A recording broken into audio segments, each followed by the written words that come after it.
নমস্কার, সবাই ভালো আছেন তো? আজকে আমি এই যে আবার চলে আসলাম এই যে লাউ শাক নেওয়ার জন্য। দেখেন এই যে লাউয়ের ডগা, কচি কচি লাউ শাকের আজকে একটা ভিন্ন একটা রেসিপি করব। ওই যে একদম আমি কচি কচি লাউ শাকগুলো তুলে নেব। এই দেখেন এই যে কচি পাতাগুলো, লাউ শাকের কচি পাতা হলে খেতে ভালো হয়। যেমন চাল কুমড়ো শাক একটু বয়স্ক খাওয়া যায়, কিন্তু কুমড়ো শাক লাউ শাক এগুলো কষিয়েই খেতে ভালো লাগবে। এই আমি কচি পাতাগুলোই দুটো সাইডে তুলে নেব, বেশি নেব না। লাউ শাকের সব অনেক কিছু খাওয়া যায়, লাউ শাকটা খুব ভালো, সবাই খেতে পারে। নিলাম না 6 থেকে 7টা পাতা আমি তুলে নিলাম গাছ থেকে। তো চলুন, আমি দেখে কটা পাতা নিয়েছি। এই দেখুন একদম অল্প কটা পাতা নিয়ে এসেছি। এই যে 10-12খানা পাতা নিয়েছি। তো পাতাগুলো কী করতে হবে বলুন তো? পাতাগুলোর ভিতরে একটা আঁশ থাকে, যে দেখুন এই যে আঁশটা এরকম করে সুন্দর করে ছাড়িয়ে নিতে হবে। এই যে আঁশটা থাকলে খেতে ভালো লাগবে না। তো আঁশটা এইভাবে আপনারা ছাড়িয়ে নেবেন। দিনের বেলাও মশা, দেখেছেন ঘরের মধ্যে কত মশায় কামড়াচ্ছে।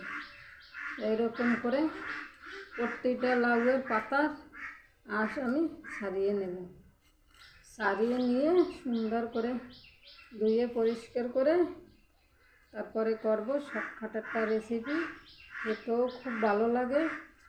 আর বাড়িতে একটা দুটো ছোটো মতো লাউ শাক থাকলে পরে অনেক কিছু করে খাওয়া যায়, আর খেতে গেলেও ভালোই লাগে।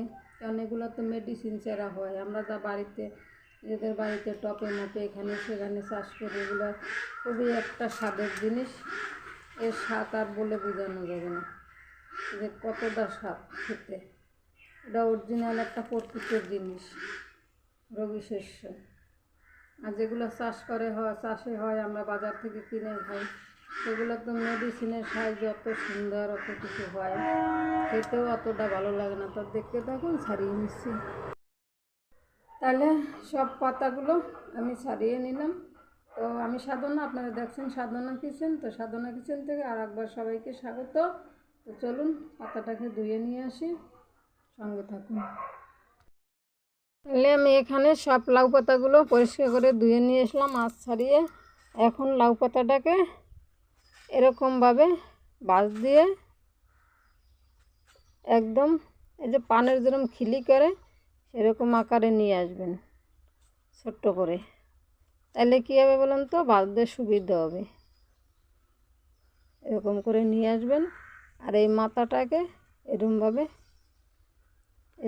দিয়ে ত্রিকোণে দিয়ে এইভাবে দেবেন।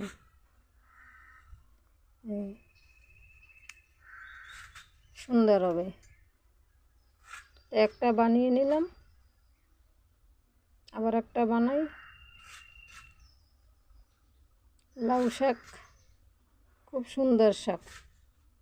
এর উপকরণ খেলে গা হাত পা ব্যথা ট্যাথা বিভিন্ন রকমের উপকরণ আছে, এগুলো ভালো লাগে শরীর।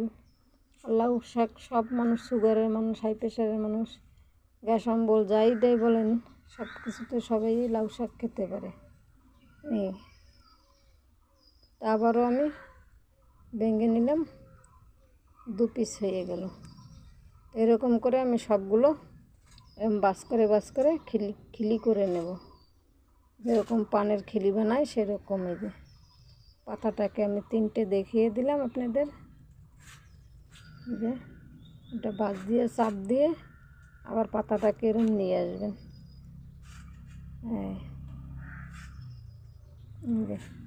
একটুখানি বাঁশ দিলেই পাতাটা সুন্দর জায়গায় হবে। সঙ্গে থাকুন। সবগুলো আমি সুন্দর করে খিলি বানিয়ে নিয়েছি। এখন আমি যাব এর উপকরণে। তো কর্নফ্লাওয়ার দিয়ে দেব 2 চামচ 3 চামচের মতন, 4 চামচের। ময়দাও ওইরকম 3 চামচ 4 চামচ দিয়ে দিলাম।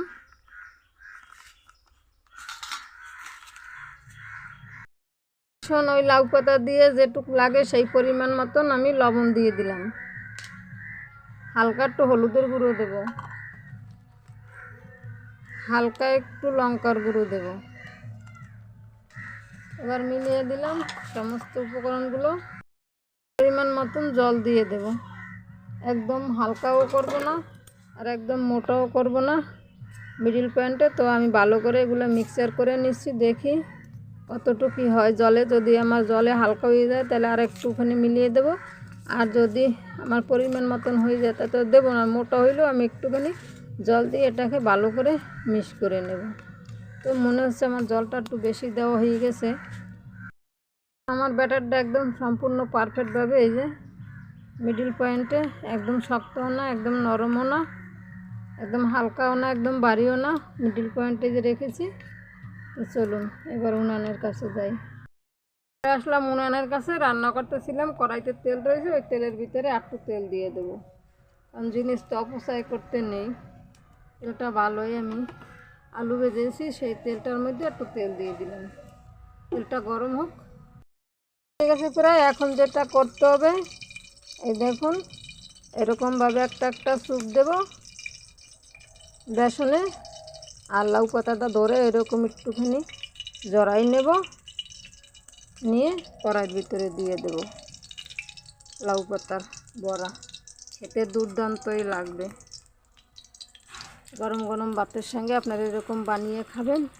আর যদি সঙ্গে একটু ডাল থাকে তাহলে তো কোনো কথাই নেই। গরমের দিন হালকা মশলায় হালকা এসে একদম ভেজে নেবেন, দেখবেন কত সুন্দর লাগে। এক পাশ হয়ে গেছে মনে হয়, একটু পাল্টি খোয়াইয়ে দেই। দেখুন কত সুন্দর ভাজা হয়ে গেছে।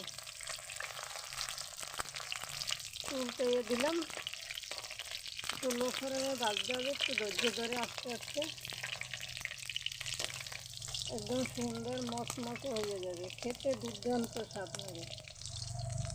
একদম অল্প উপকরণে স্বাদের জিনিস। উল্টে দিলাম, এটা হয়ে গেছে প্রায়, নামিয়ে নেব। আর একটু উল্টাইয়ে পাল্টাইয়েই নামিয়ে নেব। তো নামিয়ে নেই। এটা তো আমরা এতদিন বলতাম লাউর পাতার বড়া, কিন্তু এখন বলতে ইচ্ছা করে লাউর পাতার খিলি।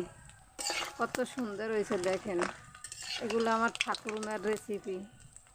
ঠাকুরমা যে কত কিছু রান্না করতে জানতো, কত আইটেমে, সেইগুলো করলাম। খেতেও ভালো লাগে। তো তুলে নেব সব। তো নামিয়ে নিলাম, সম্পূর্ণ ভাজা হয়ে গেছে। খেতে কিন্তু এটা দুর্দান্ত লাগবে।